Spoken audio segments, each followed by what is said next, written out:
Is it possible to have a must-win game on April 9th? Probably not, but that's what it felt like for the Giants yesterday after losing a game that they really should have won on Saturday and getting shut down through 7 innings in danger of getting swept by the Kansas City Royals at home. The Giants did what they needed to do. They came back and won the series finale.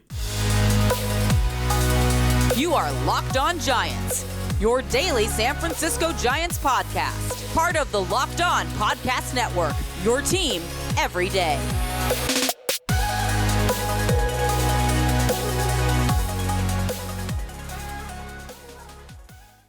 Hello and welcome to Locked On Giants, part of the Locked On Podcast Network, where it's your team every day. My name is Ben Kaspick, and on this show we provide daily episodes Monday through Friday, talking about the San Francisco Giants in a way that's data-driven and rational, but also simple, passionate, and accessible to all. I'm a former contributor for the baseball statistics and analysis websites Beyond the Box Score and Rotographs.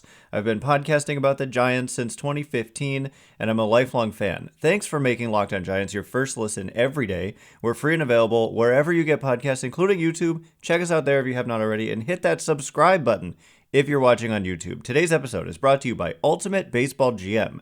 Have you ever dreamed of becoming an MLB GM and managing your baseball franchise? Then this game is definitely for you. To download the game, just visit ultimatebaseballgm.com or look it up on the app stores. Our listeners get a 100% free boost to their franchise when using promo Locked On, all caps, in the game. And coming up on today's show, like I said, is it possible to have a must-win game on April 9th? Probably not. It was not a must-win, but hey, with a loss, you're 3-6. With a loss, you're swept at home by the Kansas City Royals to start your home schedule. That is not ideal at all, especially coming off a game on Saturday, like I said, in which they should have won. We'll get to that game a little bit later. I think there's always a lot of Gabe Kapler criticism, and 95% of the time it's kind of unwarranted, in my opinion. But not on Saturday. I agree with the criticism of the bullpen management on Saturday, so we'll get to that a little bit later. But first, the win. The Giants needed this one badly, and they did it in dramatic fashion. They were getting completely shut down by Bubic on Kansas City, who just, it kind of reminds me of the Johnny Brito start against the Yankees. It's just a pitcher who isn't really known as a strikeout guy, but just completely dominating the San Francisco Giants offense. Very similar to that start against the Yankees. And what's so weird about the Giants offense this season is that they're up there towards the leaders in like runs scored per game. I get it. They scored 16 runs in a game, but weighted runs created plus just all kinds of offensive metrics. You'll find the Giants near the top, but yet it's been hot and cold. And so, as I've said, I don't think that that's necessarily something that will continue. The strikeouts, though, have certainly been a problem. The Giants are leading the major leagues in strikeout percentage at 28.6%.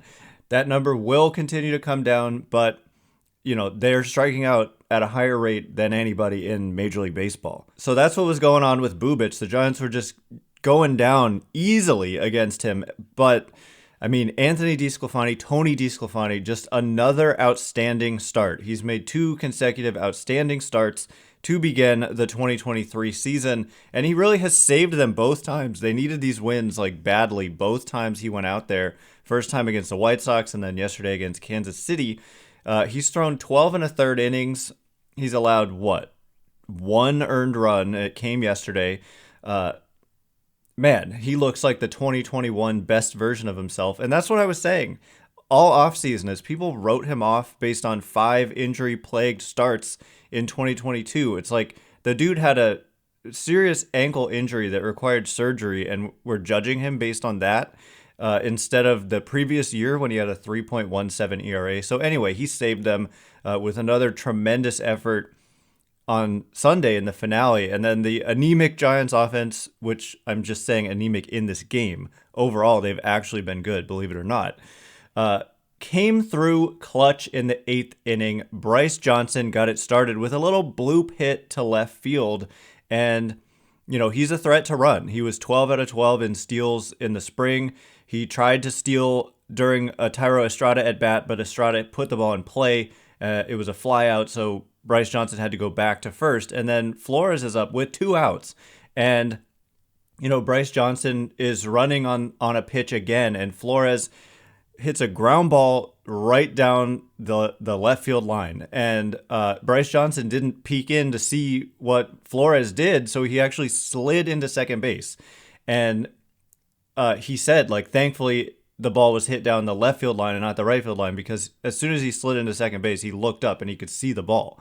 And, look at Mark Hallberg waving him home, waving him to third at least. So anyway, gets up, races to third, rounds third, aggressive send with a left fielder with a strong arm, but a necessary send with 2 outs, down 1-0 in the 8th inning, with your fastest guy perhaps on the bases and struggling to score. You send him there, and they send him, and it's just, if the throw was online, he would have been out by 10 feet, but it just goes to show you, they don't always make perfect throws, and they needed it because, throw was a little bit offline. Johnson slides in safely just ahead of the catcher reaching back to try to tag him, so they finally break through, tie the game, even it up at 1-1, and then next up is Michael Conforto, left-on-left matchup against a tough pitcher, tough angle, Yarborough, funky sidearm kind of delivery, and Conforto gets himself into a 3-1 count, and he gets a kind of hanging slider middle away and just pummels it into right center field for a 2-run homer. So Conforto kind of showing what he can do and the power. He's a guy who hit over, I think he averaged 30 home runs a year over several years there with the Mets. And so the Giants, they take a 3-1 lead, and that would be the final score. And so just a huge rally there to not go to 3-6. Although, look, I've said this the other day that the 2020 Giants started out 8-16. So much bigger sample of being, winning half as often as losing. And yet before the end of that 60-game season in 2020, they had gotten back over 500. And so, and you look at some of the recent World Series champions have had bad records through 50 or so games. Often. I mean, the 2019 Nationals were 19-31 or something, and they ended up winning the World Series. And the 2021 Braves didn't have a good record through some significant number of games. So being 3-6 wouldn't have doomed them by any stretch, but it's a lot nicer to be 4-5. But really, they should be 5-4, in my opinion, because on Saturday, they wasted a game that they absolutely should have won. And so coming up in just a minute, we are going to get into what Gabe Kapler did wrong, in my opinion, with the bullpen management. It's something that people complain about a lot. I think more often than not, it's kind of unjustified personally, but this time I think it was justified. So we'll get into that decision in just a minute. But before we do, this episode is brought to you by Ultimate Baseball GM. This is the coolest game I've played in a while because I grew up wanting to be a Major League GM, and with this game, I'm able to put my skills to the test, and I promise you, it's not as easy as you might think. I've been competing with some other Locked On hosts in this game, and left and right, people are getting fired from their jobs, so it is a challenge. You have to worry about hiring coaches and staff and managing team finances. And when I say worry, it's really invigorating versus a worry, but if you don't do a good job, you can get fired. Scouting and drafting players, managing difficult personalities, team chemistry, injuries, and all the ups and downs of a season. So Locked On Giants listeners also get a 100% free boost to their franchise when using promo Locked On in the game store. Make sure to check it out. To download the game, just visit probaseballgm.com, scan the code below if you're on YouTube, or check it out on the app stores. That's probaseballgm.com. Ultimate Baseball GM. Start your dynasty today. Do you know how much your subscriptions really cost? Most Americans think they spend around $80 a month on subscriptions, but the actual cost is closer to $200. If you don't know exactly how much you're spending every month, you need Rocket Money. Rocket Money is a personal finance app that finds and cancels your unwanted subscriptions, monitors your spending, and helps you lower your bills all in one place. I know for me personally, this is something that plagued me to no end. You know, you sign up for something, free trial, you forget about it. There are so many, and it is so nice to have the simplified tools that Rocket Money provides to be able to get rid of those unwanted subscriptions. Stop throwing money away. Cancel unwanted subscriptions and manage your expenses the easy way by going to rocketmoney.com/lockedonmlb. That's rocketmoney.com/lockedonmlb. rocketmoney.com/lockedonmlb. All right, as promised, Gabe Kapler messed up, in my opinion. And really, I mean, I could probably count on two hands, or even maybe one, the times where I really felt like there was a significant error in judgment that was made in the course of a game by Gabe Kapler that cost them. It happens. I mean, it happens to every manager. I was super critical of Bruce Bochy in 2016. If you don't think that Bochy mishandled the bullpen in 2016, I'm sorry, but you've got blinders on thinking that Bochy could do no wrong. That team had Will Smith, who ended up, remember how good Will Smith was for the Giants in subsequent years, not so much in 2016 because they didn't use him. They traded for him at the deadline, and they just kind of let him sit on the bench when their bullpen was melting down the stretch, and melting down in a game that I was at, 2016 NLDS Game 4 against the Cubs, and they used like 5 relievers in the 9th inning, and they couldn't hold a 3-run lead. Bochy just refused to kind of let Will Smith be the guy in that pen when kind of the advanced metrics would suggest that he was a reliever worth using in high leverage situations, and he just never really got that chance. They used him more as like a situational lefty. So I'm going off the rails here, but you know, Bochy wasn't perfect. Gabe Kapler's not perfect, but I think a lot of the time it's overblown. With managers in general, it's just if the bullpen messes up, it reflects poorly on you almost all, no matter what. But in this case, Ross Stripling has just had a terrible time of it with preventing home runs so far. It is a small sample. We're talking 6 2/3 innings. But I go back to the final spring outing for Stripling when he made the start against the Oakland A's in San Francisco, that exhibition game. But it's in a major league stadium. It's the the game before the season starts. And at that point in the year, you're trying to get guys out. You're not just like working on stuff, although he said he kind of was working on some stuff. But the A's are not a good team, and they kind of pummeled him in that game. He gave up 3 homers, gave up a bunch of hits. And then what I saw from him in his first start of the year in New York, it was kind of more of the same. He gave up, I think, 3 more home runs in that game. So back-to-back outings in which he gave up 3 home runs. And so the deal was Sean Manaea got the start, and Sean Manaea was really good. And the Giants got out to a 5-1 lead. And I guess what happened was it was pre-planned that Ross Stripling was going to piggyback with Sean Manaea because they have, quote, too many starters, right? Like too many starters to have starting. Otherwise, they'd have like a 6-man rotation, which they could just do, but they aren't. And so the plan was that it was going to be Manaea and then it was going to be Stripling. But to me, you've got to be nimble enough to change those plans when the game becomes on the line and it's clear what your eyes should be telling you that this is not the guy to be out there in the situation he found himself in. So it was 5-1 when he entered, and the first batter that Stripling faced, he allowed another home run. And so right away, just red flags going off for me, but it's still 5-2, and so you could get away with giving him a little bit more leash, I guess. And sure enough, he got out of the inning without any more runs scoring there in the 7th. So it was 5-2 in the 8th, and Stripling got the first 2 outs of the 8th. And so I can see where at that point you're just thinking, get me through this inning. And I don't know if the plan was to have him even close out the game because, again, they want to give him work because he's a starting pitcher type. And so you don't want him to just go 1 inning at a time. Maybe they wanted to give him the whole rest of the game. But what I don't get is, like, they've done this so many times with the likes of Junis and Jelly and even Manaea out of the bullpen once, and then their Stripling in that situation.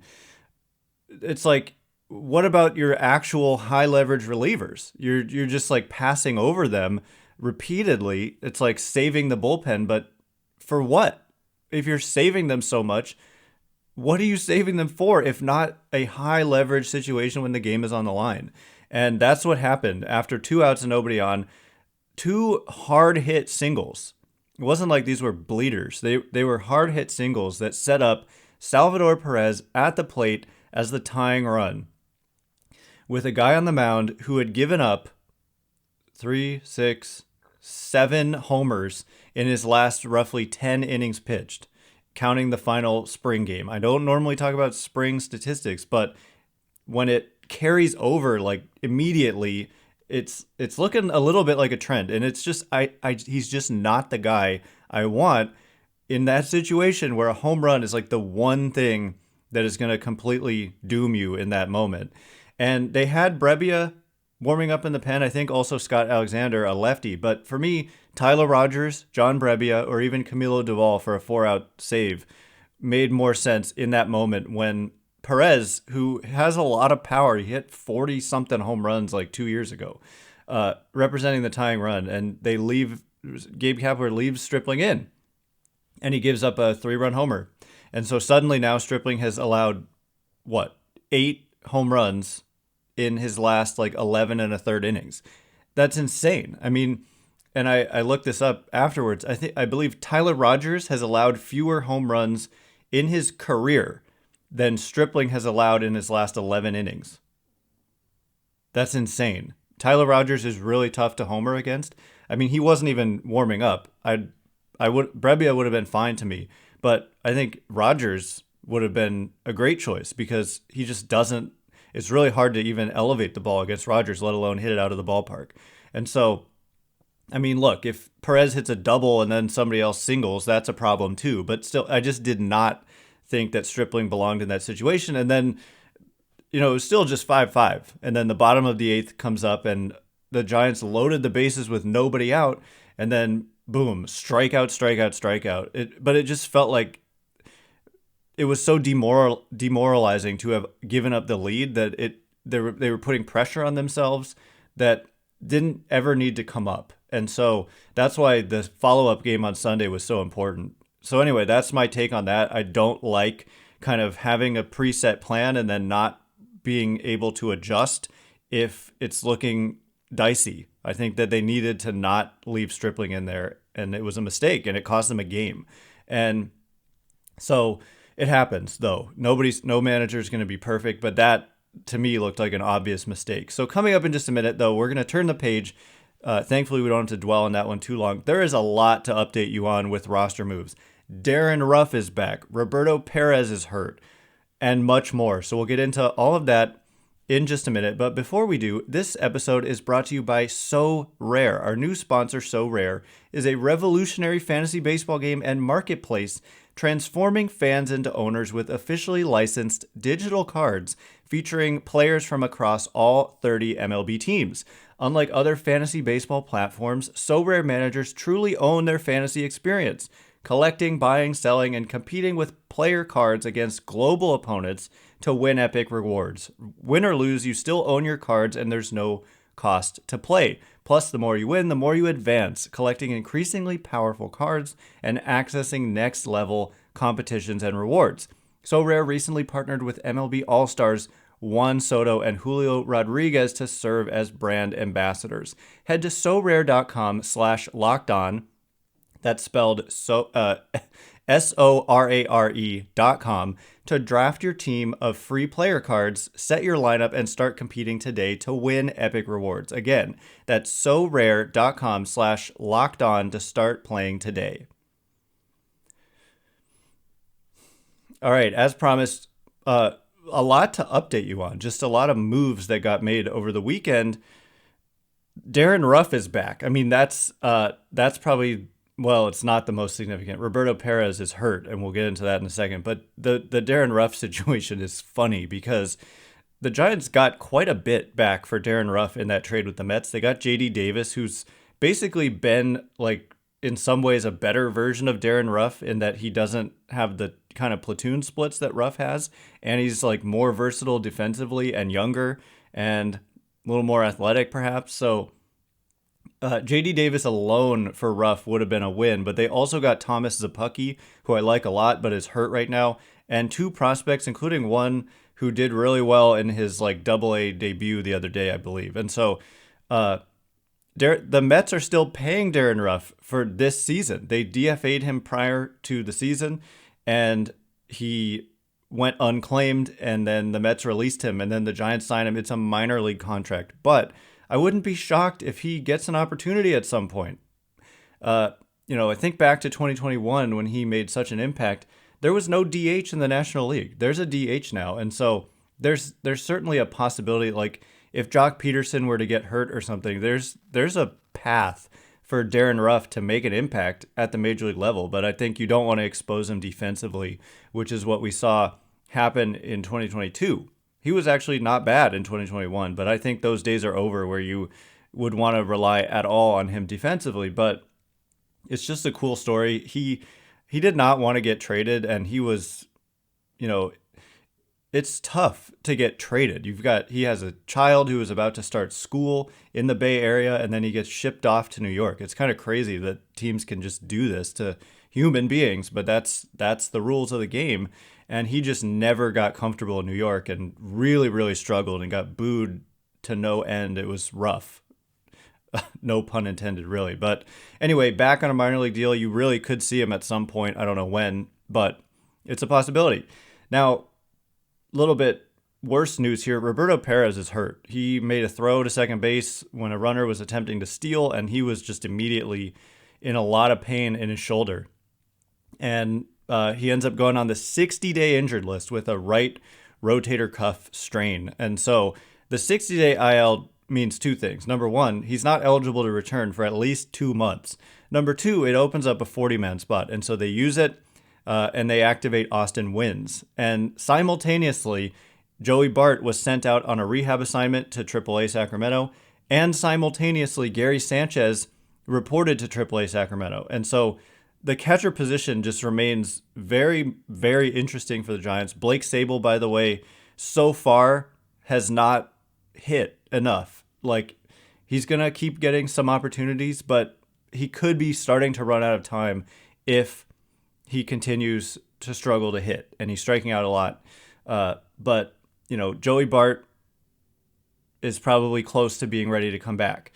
And you've got Gary Sanchez, and Austin Wynns is now on the roster. And so, because Austin Wynns is on the roster, I guess you could send Wynns down and call Bart up and then still have Sabol and Bart or whatever. But it's just totally unclear exactly what's going to happen. But just the wheels are in motion. And I think, honestly, Austin Wynns is fine depth to have. Like, he's kind of similar to Roberto Perez in that he's a strong defender. Guys like throwing to him, not much of a hitter, but I mean, he did all right with the Giants with the bat. But I would expect, when Bart gets activated, I'm not sure if that's maybe when they make the call on Sabol, who's probably, they're facing a bunch of lefties coming up. And so Sabol's probably not even going to start much. So they could just go Bart and Wynns and let Sabol go. I don't know if they've seen enough to make a determination. It is early, but there's been a lot of swing and miss. I don't know. It's going to be interesting to see. So because of all the lefties that they're facing, also they called up Elliot Ramos and they sent Matt Beatty to the minors. And so Elliot Ramos seems pretty clear they only feel comfortable putting him in there against lefties. He didn't have great at-bats yesterday, although he did have a bunt hit. I'm kind of skeptical about Elliot Ramos's ability to perform at the major league level, given how he struggled in the minors recently, but he's going to get some opportunities with the Giants facing a bunch of lefties in the outfield.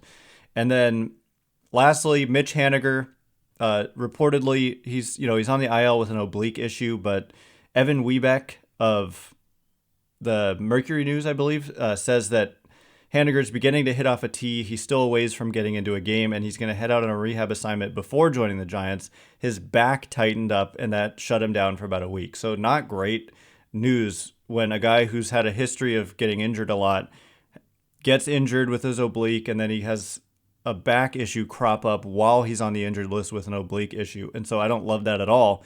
But That's the current status for Mitch Haniger, probably at least a couple weeks away still at this point. So anyway, those are all the updates, and that is all the time we have for today. Thanks again for making Locked On Giants your first listen. Now for your second listen, check out Locked On Fantasy Baseball. Win your league by listening to Matt and Dom every day as they bring you the best fantasy draft strategies. Find Locked On Fantasy Baseball wherever you get your podcasts and on YouTube. Once again, my name is Ben Kaspick. Check me out on Twitter at Ben Kaspick, Kaspick. If you like this show, please consider rating it or leaving a review. It helps me out a lot, so thanks in advance. And thank you to everyone who's done so already. Can't wait to be with you again tomorrow. Giants versus Dodgers tonight. We'll be breaking it down. So thanks again for listening. You are now Locked On Giants.